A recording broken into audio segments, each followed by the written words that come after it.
Kia ora team, Talo Palava, and welcome back to another episode of Play Through, the Seventh Touch podcast. I'm your host, Tivoli Guthrie, and I really appreciate you all for taking the time out of your day to join me for another episode of this, wherever you're based around the touch football world. Today we'll be talking World Cup 2024 once more. Yes, I am aware that the tournament's been finished for about a month now. There was just a slight delay in terms of post-World Cup episode scheduling, but we'll still finish strong. We'll break down the Women's Open grade today. We'll do the Men's Open grade next week, and then that'll be our World Cup coverage and content officially done and dusted for this World Cup cycle. We'll pick it back up in 4 years' time, though, in 2028, when our sports showpiece event makes its way to Aotearoa, New Zealand, right here, which is something that I am truly excited for. But in terms of the back half of the year and the podcast, what do we have in store? Well, we'll be focusing more on the Southern Hemisphere summer, and mainly Australia and New Zealand, and some of the more major domestic tournaments that will be taking place on either side of the Tasman. Speaking of major tournaments, there's one more that'll wrap up the Northern Hemisphere summer, Northern Hemisphere touch season, and that is the Junior Euros, which takes place this weekend.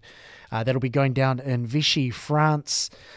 You'll be able to watch Europe's top talent in the under 15s, under 18s, and under 20s all do battle in Vichy, France. You'll be able to catch all of that coverage on FIT's YouTube channel, where you caught all of your World Cup games. You'll be able to watch Junior Euros this weekend. So if you've got nothing to do and you're not in Europe, you're not in Vichy, France, definitely hop on YouTube and check out tomorrow's stars today. But what's new in the Seventh Touch world? Well, if you've been keeping an eye on our socials, you would have seen last week we've announced that we've got a brand new partnership with KBS Sportswear and Apparel.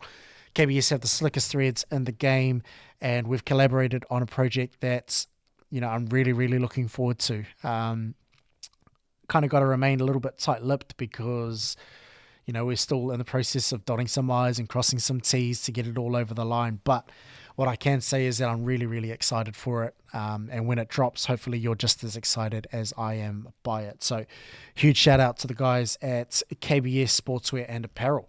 As well as that, we've got our 6-week training program still available on the Seventh Touch website, as well as the ability to pre-order some of our Goat Range products. Just head to www.seventh-touch.com, head to the shop section, and you'll be able to find all of that stuff right there. But let's rip into what was a relatively competitive Women's Open grade at World Cup. So there were 21 nations that took part in the Women's Open grade at the World Cup, which is an increase on the number of teams from 2019, and that's really, really promising. It just shows that the women's game within our sport just continues to go from strength to strength. It also follows an upward trend of just women's sports in general at the moment. I feel like, and I suppose we're going off on a little bit of a tangent here, but I feel like there is a women's revolution, for lack of a better phrase. And so as a result, we're seeing a real and authentic and genuine growth in women's sports, which is fantastic to see. The standard of play at the World Cup was high. The quality of skills was phenomenal. And even though it was a predictable, even though the quarterfinalists, semi-finalists, and grand finalists were relatively predictable, that's not to say that it wasn't close. You look at spots 2 to 6 in both pools, and there were only a couple of results that could have gone either way. You look at Pool A, where Japan, Cook Islands, and Singapore qualified as quarterfinalists, but France and Wales weren't too far off. Then on the flip side, you look at Pool B, where England, USA, and Samoa qualified, but South Africa were right there. Hong Kong were surprise packages, and they weren't too far off either. Ireland actually beat Samoa in the round-robin game. So, the addition of the quarterfinals, as I mentioned in last week's episode, whether that call came from England Touch or FIT, I think the call to add the quarterfinals just made things really, really exciting, and added that extra competitive edge in the round-robin games, and it added stakes to the round-robin games as well, because instead of competing for your top 2 spots within your pool to qualify for semi-finals, you're now qualifying for 4 spots to qualify for quarterfinals. So it just makes sense. And as a result, there were some really compelling round robin games. You look at the likes of the Cook Islands and France in their round robin game. 1 point in it. It was intense. It was low scoring. It was a real grind from minute 1 to minute 40. And, both teams showed that they desperately wanted the result in order to qualify for the quarterfinals. And the result ended up going the way of the Cooks, but, it could have gone either way, really. France also had a close game against Singapore, as did Wales as well. So, there were some really close games, some really thrilling matches in the round robins in order to qualify for the quarterfinals. But in that pool, Japan, Cook Islands, and Singapore ended up taking spots 2 to 4, with Australia qualifying as top. And then you flip across to Pool B, and you had Samoa, the USA, and South Africa all vying for those last quarterfinal spots. And Samoa in particular, because they had lost that earlier game to Ireland, they played the US and South Africa in 2 of their last 3 matches. So they had to win pretty much from, their 6th or 7th round robin match. Talk about high stakes. They played the US while the US were on a 6-game unbeaten run, and they put a stop to it. And then they played South Africa in what was essentially a quarterfinal qualifier, and it was a highly entertaining one, high scoring, and Samoa ended up coming out on top 11-8. So, as I mentioned, extraordinary round robin matches, really high quality, and the teams that did go through thoroughly deserved it, because they had fought tooth and nail in the round robin matches to qualify. So from Pool B, you had, as well as New Zealand and England, you had USA and Samoa that qualified for the quarterfinal stage. The quarterfinals, most of them were a bit of a blowout, but England Cook Islands was a great game to watch as well. And then Australia, England, Japan, New Zealand, the 4, probably clear-cut women's teams that sit atop the touch ladder, I suppose. Australia and New Zealand obviously qualifying through to that gold medal match, but Japan and England played out a pretty gripping bronze medal match as well.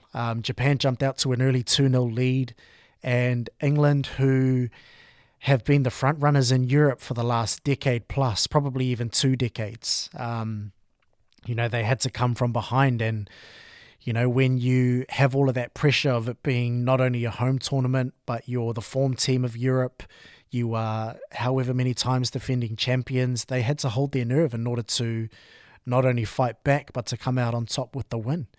And credit to them, they ended up coming out on top and winning that bronze medal match against the Japanese. So thoroughly deserved. I thought Emily Irons for England was in good form. Bronte Sykes had a great tournament.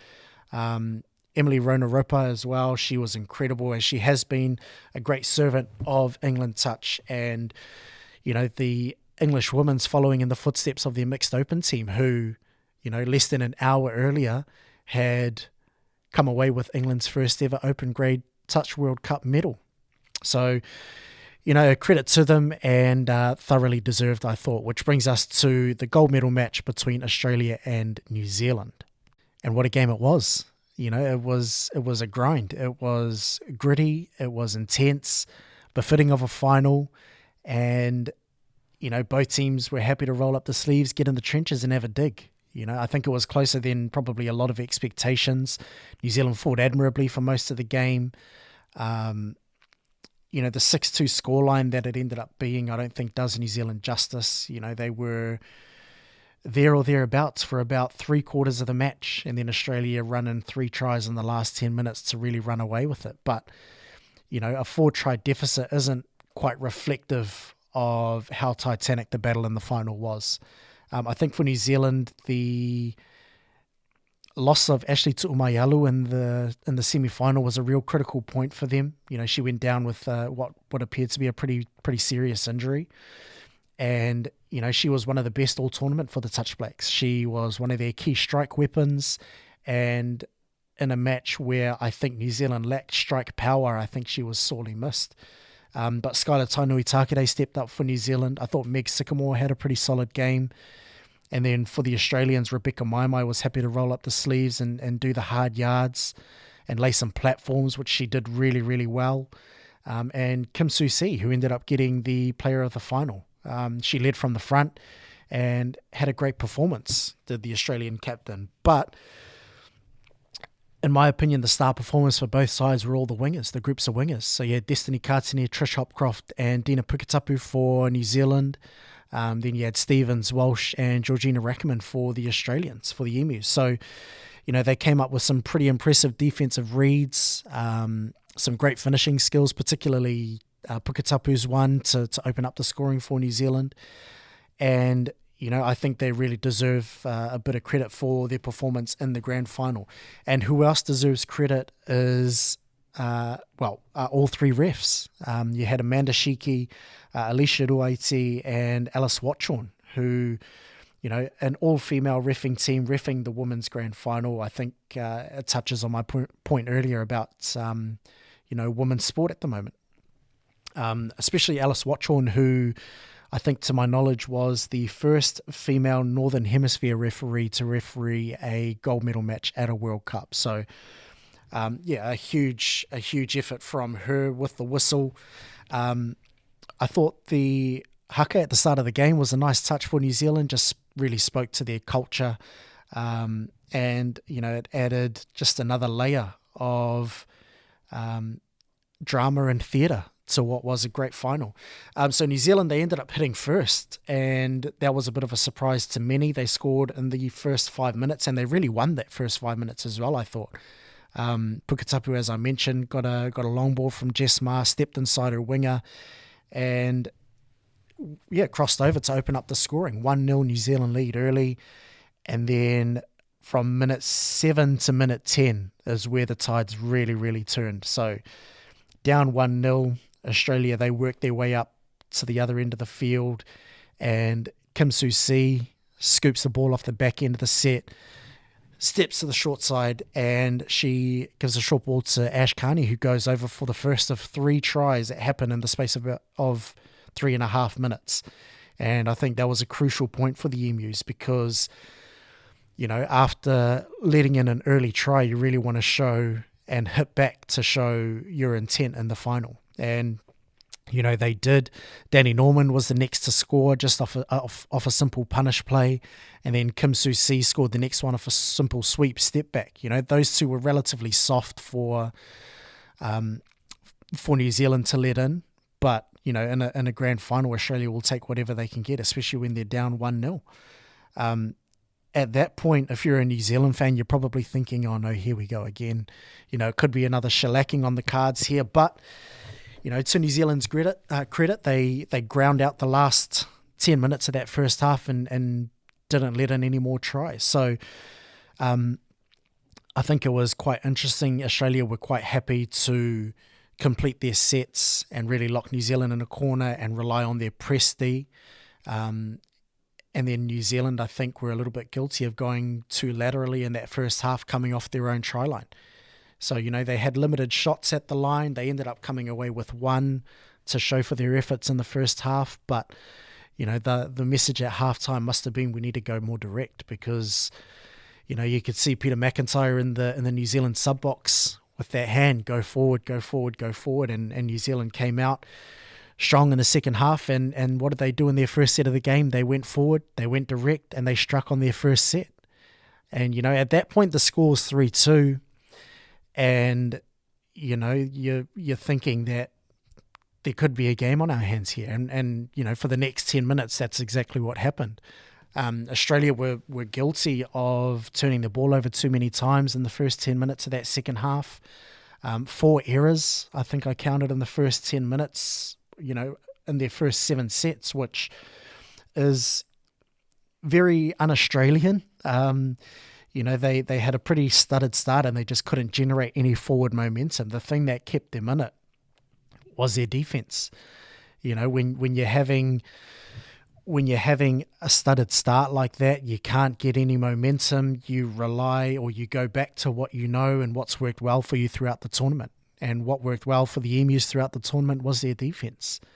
In the round-robin games, they had 9 round-robin games. They let in 3 tries, which is, absolutely incredible. 6 of those were shutouts.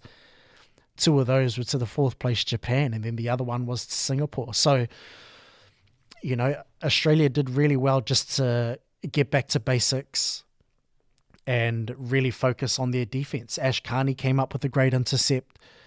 Lucia Files came up with a couple of great plays, great defensive plays. She got her hand in the passing lane in one of them, and then had a great touch on Armani Shepherd for another one. So, they really relied on their... Kim Su-si had a great diving effort on Skylar Tainui-Takere as well. So they really relied on their defense, and, that got them through that tough period of the first 10 minutes of that second half. The critical point of the second half came at the 10-minute mark when Tiani Bryce scooped through off the back end of a set. Australia had just finished doing back-to-back-to-back defensive sets.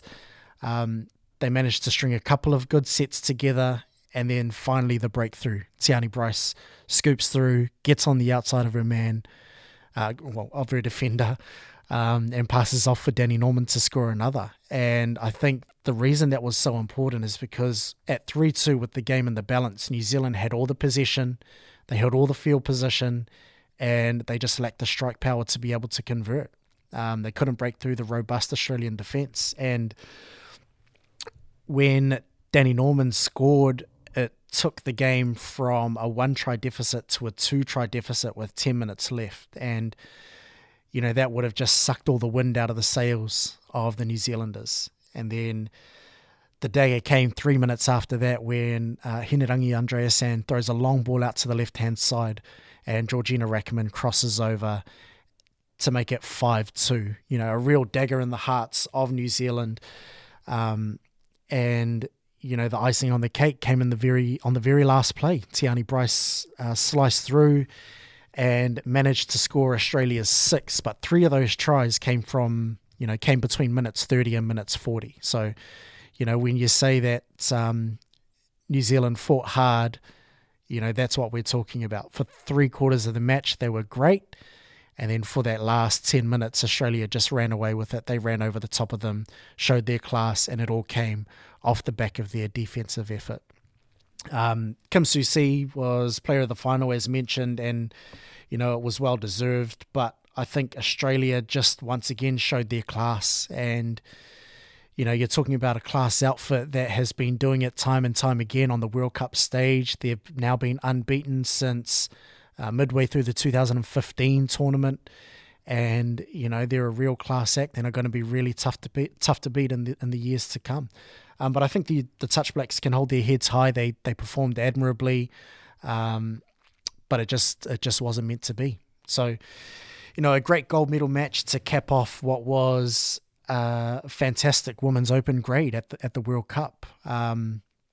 It'll be interesting to see what happens over the next 4 years and what tournaments internationally pop up, whether England can continue to improve and foster through a new crop of players. Some of those outer statesmen, I think, may have played in their last tournament. You think of the likes of Zahn Hudson, perhaps Emma Naropa as well. So it'll be interesting to see whether they can get that continuity, and continue to dominate Europe. Japan will be another one. We'll see, how much life is in the legs of the likes of Kana Kuraishi, and, whether they'll get the opportunities internationally between 2024 and 2028 to be able to challenge Australia and New Zealand even more. New Zealand, will see what they can come up with and how many young pieces they can get around the likes of Skylar, because I think she's probably the key for the Touch Blacks moving forward. And then you look at that next tier of teams, of nations, the likes of, your Cook Islands, whether they get that current group of players, that current crop of players that are all Australian based, whether they get them to stay with the Cook Islands. Do France come through? Does Singapore make a comeback? Does, South Africa, do they manage to rebuild successfully? Can Samoa maintain their spot? Can USA kick onto the next level? So many interesting questions, heading into the next World Cup. It'll definitely be interesting. And yeah, as I mentioned at the beginning of the podcast, can't wait for 2028 when the Touch World Cup touches down in Aotearoa. But that's our breakdown of the women's grade. We'll be back next week for the men's episode. So until then, catch you later.